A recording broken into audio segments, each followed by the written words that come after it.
So guys, today we're going to talk about tips to land your dream job, the job you really want. So again, my name is Dimitri Noman. I run NewConfig, which is an IT sales, marketing, and finance search firm. We're based in Philadelphia, right outside of Philly in Huntington Valley.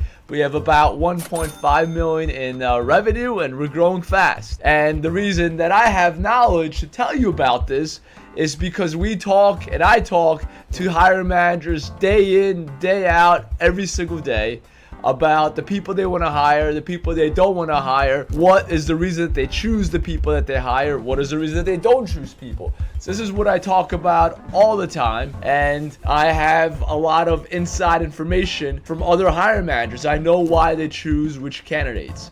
So that's why I have the knowledge to talk to you about this, and that's what I'm going to talk to you about, how to land your dream job. So the first thing we have to do is define the word dream job. So what is a dream job? It could be a job that pays you a lot more money than you're making, a job of growth potential, meaning you could get promoted, a job that has a good work-life balance where you're working only 40 hours a week, or you're working remote, or you have a hybrid, a job that's close to home where you could not have to travel that long to your office, a job with great colleagues that you work with. It could be a gamut of things, lots of different things. So I don't want to define it. You will have to define it for yourself.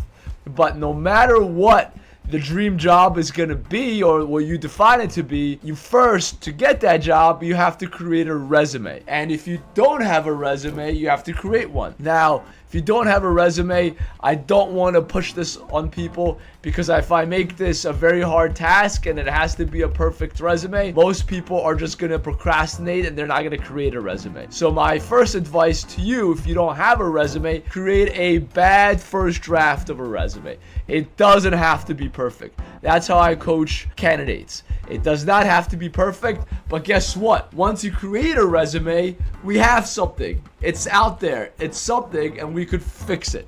So the first thing you have to do is create a very bad draft of a resume. And then the second thing you do is you move out a coach or a professional you trust, and you update the resume. That's the second thing you do. The third thing you do is you start applying for roles. That is very important. You got to apply for roles. And the big thing I recommend to all of my candidates, all the people I coach, is you have to update your resume based on the job description. You have to treat the job description as an open book exam. The hiring manager literally tells you what he or she wants on the job description. They want you to have experience of Salesforce, to have experience of Excel, to have experience of HubSpot. Guess what? If you have this experience and it's not on your resume, you should add it. Why? Because it will drastically increase the chances that you're going to get a job, or maybe not even a job, but you get an interview. And once you have an interview, it's your first chance of landing that job. But if you don't have those keywords on your resume, you're not going to get that interview. So you first need to add those keywords. And this is what I recommend for every single job you apply for. A lot of candidates like to do a quick apply, takes them like 1 second, 10 seconds, they just apply and they don't update their resume, and that's bad, very bad. It's a big mistake that candidates make, because if they would take 5 minutes to read the job description and update their resume based on the keywords from the job description, it exponentially increases the chances that they'll get an interview. It increases the chances, I don't have statistics on it, but at least 5, 10, 50%, maybe 100%. So that's 2 times the chances that you'll get an interview. So I definitely recommend you do this. It takes an extra 5 minutes, yes, to update your resume, but it's totally worth it. Then the question is, how many roles should I be applying to every single day?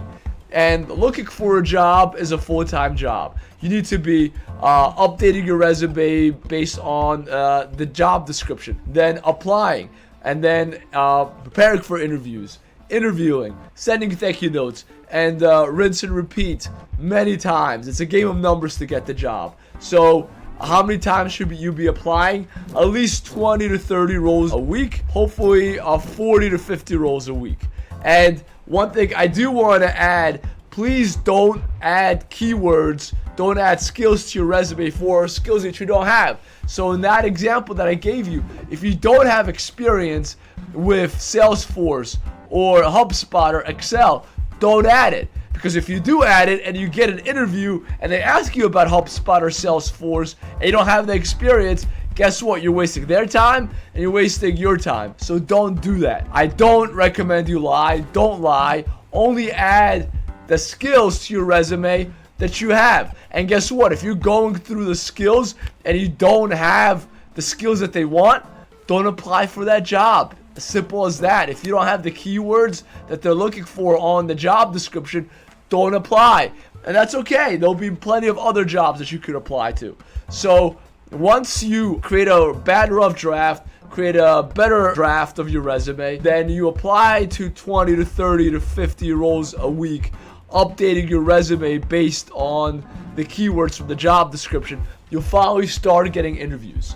And I have lots and lots of tips about interviewing. Let me go through a couple of them in this video. I don't want this video to be too long, but I'm going to go through a couple of them. So first tip, dress for success. Dress professionally. Dress more professionally than they do. If they just come to work in a t-shirt, you should come to interview in a suit. Why? Because you're interviewing, they're not. After the interview and you get the job, then you could dress down. But always dress up. Show up early, show up at least 15 to 20 minutes early. If it's a Zoom interview, log in, make sure all the technology works 10 minutes before the interview, maybe more. So show up early to the interview. If it's in person, show up early. If it's an interview online, to make sure the technology works. Smile at the beginning of the interview, smile at the end. Don't smile throughout. That's kind of weird. Don't talk negatively about your past employers. That makes you look bad, because hiring managers start thinking, well, today he's talking bad about them, tomorrow he's going to be talking bad about me. So that is what I don't recommend you do. Don't talk about other places you're interviewing unless they ask you about it.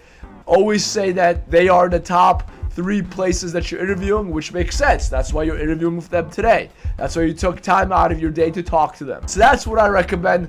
That is a short synopsis of the tips I recommend for you when you're interviewing. I have plenty more. You could go through my content in my other videos. You could scroll through it. But those are my tips for my short and key tips for during the interview. I also have tips for offer negotiations. The biggest tip is always counter offer, because you don't know how much money you leave on the table unless you counteroffer. I hope all of this helps you to land your dream job. If you want more advice, watch my videos. But in this video, I think I gave a good synopsis, a good summary of all the good things that you need to be doing to get the job that you want, no matter how you define a dream job. I hope you enjoyed the video. I appreciate you watching. So stay tuned for the next video.